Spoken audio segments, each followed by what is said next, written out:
Okay, Smith & Wesson 686 competitor from the Performance Center. Let's get into it.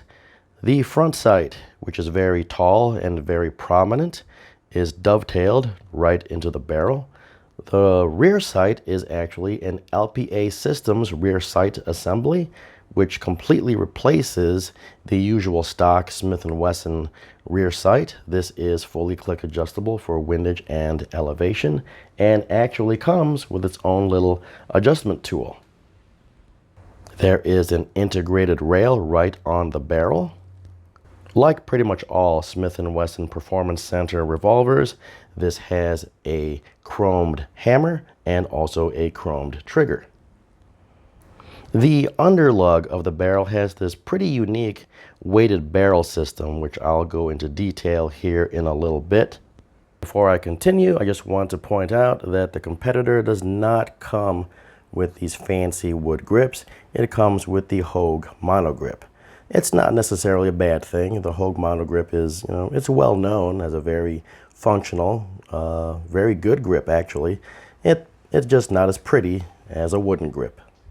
Okay, let's take a look at the 686 competitor's weighted barrel system. Before I continue, let me just state to the YouTube censors that I am not disassembling this gun for modification. This is a built-in feature. I'm simply demonstrating something that is designed into this gun. So this is not disassembly or modification, okay? Alrighty.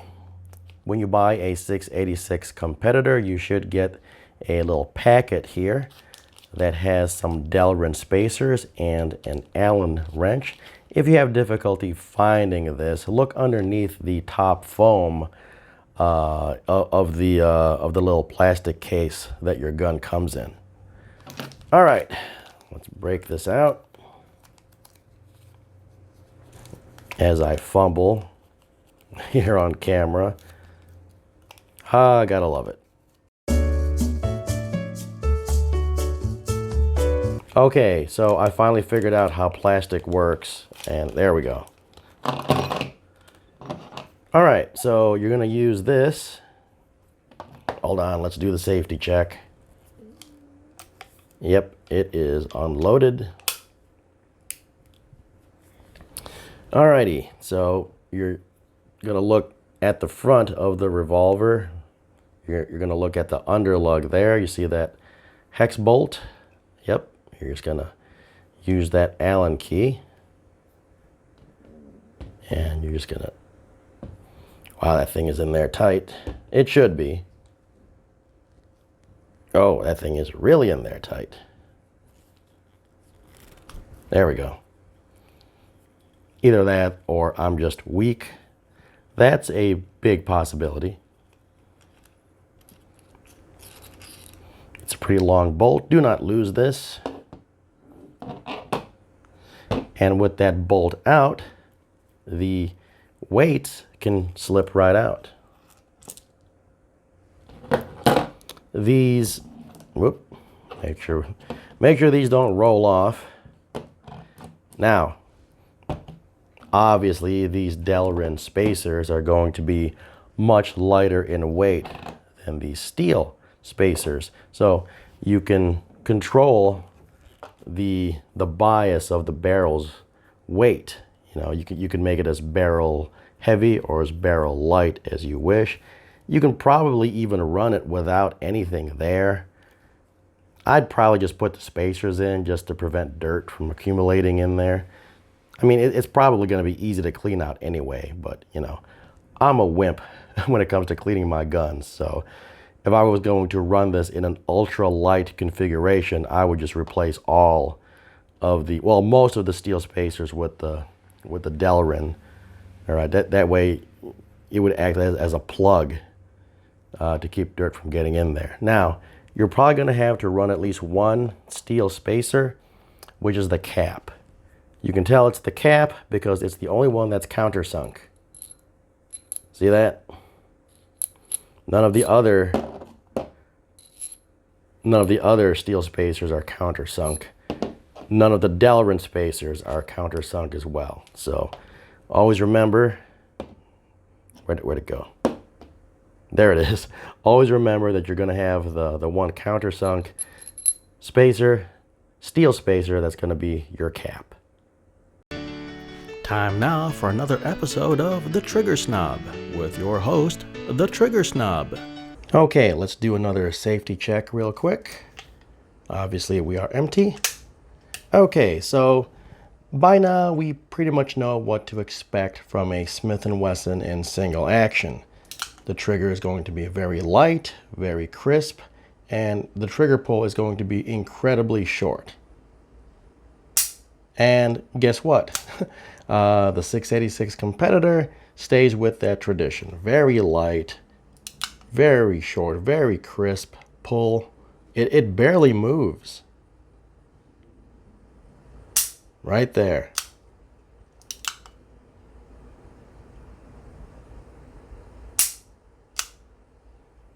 Okay, so man does not shoot a modern day revolver in single action alone. I think that's found in the Bible, you know, the Sermon on the Mount. Anyway, let's check out the double action.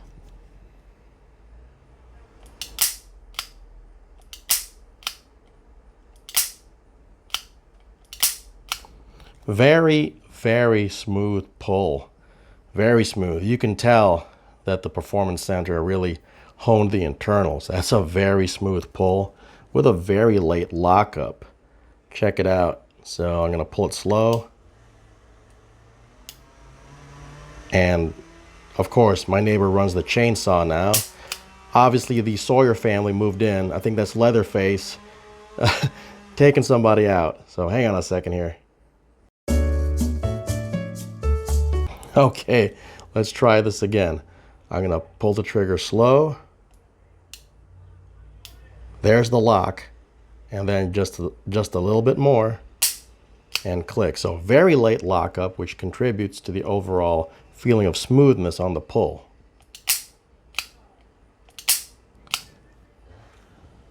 Okay, trigger warning. See what I did there? Trigger warning for you Colt fans, because I'm just going to go ahead and say it. Yeah, we're talking Python.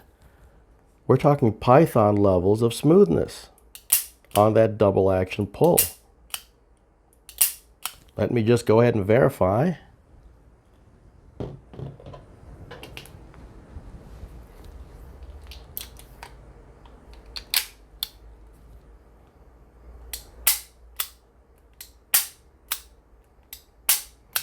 Yeah, just as smooth.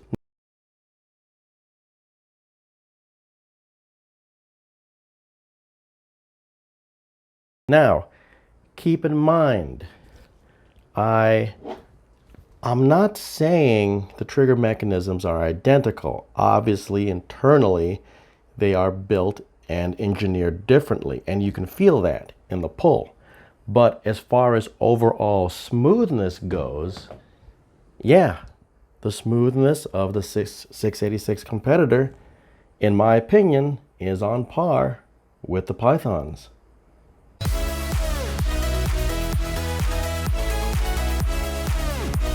Alrighty, got some oranges here that are well past their sell date. They are spoiled and no longer edible, so I froze them, and now I'm gonna shoot them.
You know, there's an old saying that I just made up.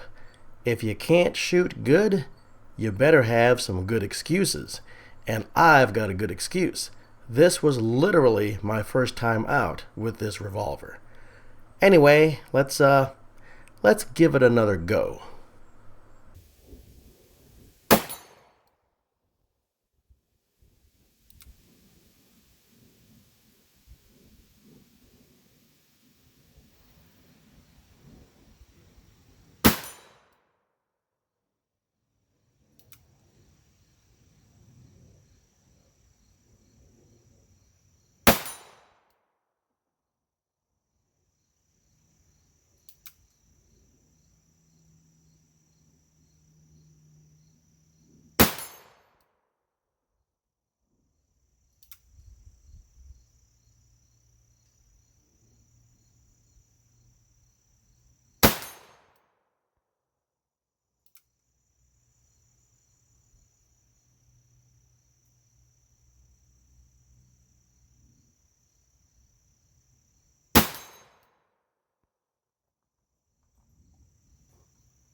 Okay, just some final thoughts on the 686 competitor from Smith & Wesson's Performance Center.